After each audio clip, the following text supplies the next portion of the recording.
and sisters, that as we have rejoiced at the nativity of our Lord Jesus Christ, so by leave of God's mercy, we announce to you also the joy of his resurrection, who is our Savior. On the 14th day of February will fall Ash Wednesday, and the beginning of the fast of the most sacred Lenten season. On the first day of April, you will celebrate with joy Easter Day, the Paschal feast of our Lord Jesus Christ. On the 13th day of May will be the ascension of our Lord Jesus Christ. On the 20th day of May, the feast of Pentecost. On the 3rd day of June, the feast of the most holy body and blood of Christ. On the 2nd day of December, the first Sunday of the Advent of our Lord Jesus Christ, to whom is honor and glory forever and ever. Amen. The Jesuits tell a story about a man who came to them for a retreat. And he was doing that kind of prayer, a special kind of prayer that St. Ignatius called a Ignatian contemplation. It's a kind of prayer where you take a story from the gospel, a scene from the gospel, and you use your imagination to not just pray about it, but to be there in your imagination.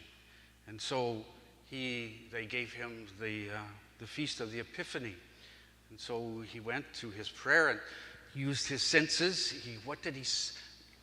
As he was traveling with on this great, wonderful story with the camels and the wise men, what would he smell and what would he see? What were the sights he would see? What were the things he would hear? And he used his senses until he felt like he was there. And he came to the baby and to Joseph and Mary. And in his imagination, then, he spoke to them, to Mary and to Joseph. And so after his prayer, he goes to his spiritual director, who's, we have a spiritual director, which is two people listening to one person's prayer, so they can help discern where the direction of your spirit is being led by God. And so he goes there and he tells the spiritual director about his prayer. And then his spiritual director says to him, "Did you pick up the baby?" And he was surprised. He said, "No, I didn't. No." He said, "Why didn't you pick up the baby? You were there. You were there with Jesus and with Joseph and Mary and the baby Jesus, and it would be natural to pick up a baby. You didn't pick up the baby?" And so that then led him to a whole series of reflections about his life. And it changed his life. It broke his life open because he couldn't pick up the baby. Because if he picked up the baby, it would be too real. It wouldn't just be a thought about the truth of something. It would be no longer just true. It would be real for him. And that could change his life. He couldn't pick up the baby, but it broke his life open and it changed his life. So we're in that same place on Epiphany.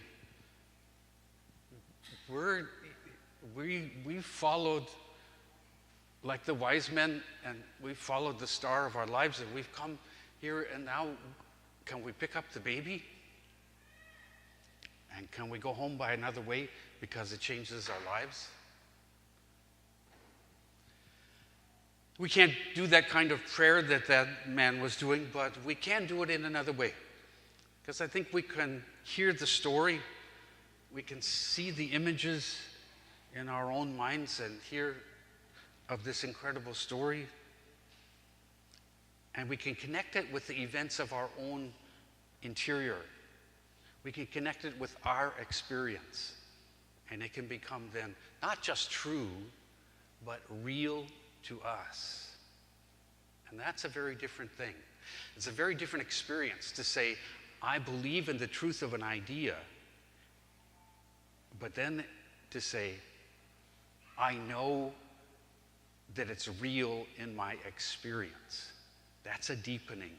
That's a deeper way to know, called contemplation in our tradition. And that, it has the power to change our lives. So I think we can do this by following the wise men. Because the story of the wise men really is our story. It's always our story. Because we're the seeker. The wise men are the true seekers after truth. And aren't we seekers and searchers after truth? Or if we're not just drifting through life and just taking everybody else's thoughts and feelings for ours because we're just drifting, then we're searchers and we're seekers. And so we've got to connect our experience to that. What's the star for us? Aren't we following a star? But it's not a star outside of us. It's a star in here. Aren't we following the star through life of our deepest questions that still are seeking answers? Aren't we following the star of a wordless working of God within our hearts that we don't even know how to say the words yet? We don't know how to put it into words, but we know that it is pulling and leading us in the direction of the deepest questions about our lives, the deepest question about love. Aren't we following a star? Isn't the light of that star pulling us to be seekers and searchers on a quest for our whole lives? Isn't that always the story of our life? Don't we always want to know what direction our life is going in, and we're looking for the star to reorient ourselves again so our lives will go in the right direction? And haven't then we, like the wise men, and we got to say we're going to call it wise men and women because there's both. And I'm sure you've heard the old joke that if it was wise women, they'd have bought something useful like diapers and blankets and formula. But I won't even tell you that because I know you've heard that before. So, but like the wise men and women, we come to the crib. We come to the most amazing miracle. We come to where the glory of God is shining forth. The divine become human. And the smallest and most fragile and most vulnerable human you can possibly be. And that's the divinity of God in our midst. And we have to connect that to our own experience, our own interior experience. And maybe one way to do that is to pay attention to, don't we want this to be? Don't we wish that the whole world could see the glory of this?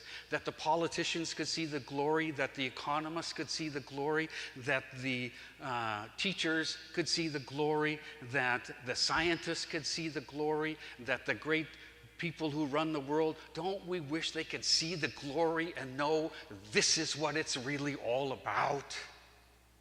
Isn't that in our hearts? Don't we wish, when we hear the words of Jesus Christ and we hear his teachings, isn't there something inside of us that goes, yes, I want that to be true for me so bad. I'm not there yet, but I want it to be true. That's what happens. Isn't that what happens? Well, okay, it happens to me when I hear the Beatitudes and I hear how blessed are the poor, How blessed are the peacemakers. How blessed are the humble. How blessed are those who cry with others when they are weeping. And I want it to be true. I know it's the deepest truth of my own heart. Don't we know it's the deepest truth of our own hearts and minds? And we want it to be true about us. And don't we wish it was the truth of the world? We followed the star and we found the glory of God in the babe. And will we pick him up? Can we pick up the babe and hold him in our hands and our arms and know that our deepest hopes and desires are right there? And we want it for the world. And the glory is incredible. We can hardly grasp the meaning of it. And like the wise men, don't we have to leave something there? Don't we have to leave a gift here at the babe? Don't we have to take something of ourselves and leave it there? It's what parents do for their children. It's what teachers do for their students. It's what pastors try to do for their people. We've got to leave something there with the babe, where the glory of God is blinding. What will we leave? We know we have to leave something of ourselves. What will it be? And then, like the wise men, we will know we can't go back the same way we came. We have got to go home a different way. We have to go home a different person. We have to go home a different way. Because we saw the glory of the divinity in the humanity married together. And it's not a gift from God to us, it's the gift of God in amidst of our world and our history.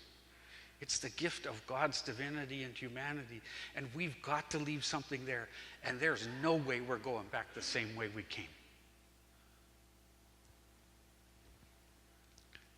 And so this is the most incredible story. This is the story that has changed the hearts of people, of hearts and minds for 2,000 years. It's a story that is always our story. And so if on this Epiphany, we can connect the star to the star within our own hearts. And we can connect the seeing of the child and the revelation of the glory of God to the desire in our hearts for this to be what runs the world. And if we can leave something there, we can leave something here at the feet of the child. We can pick up the child and hold him and know we have to leave part of ourselves here. Then we can go home a different way.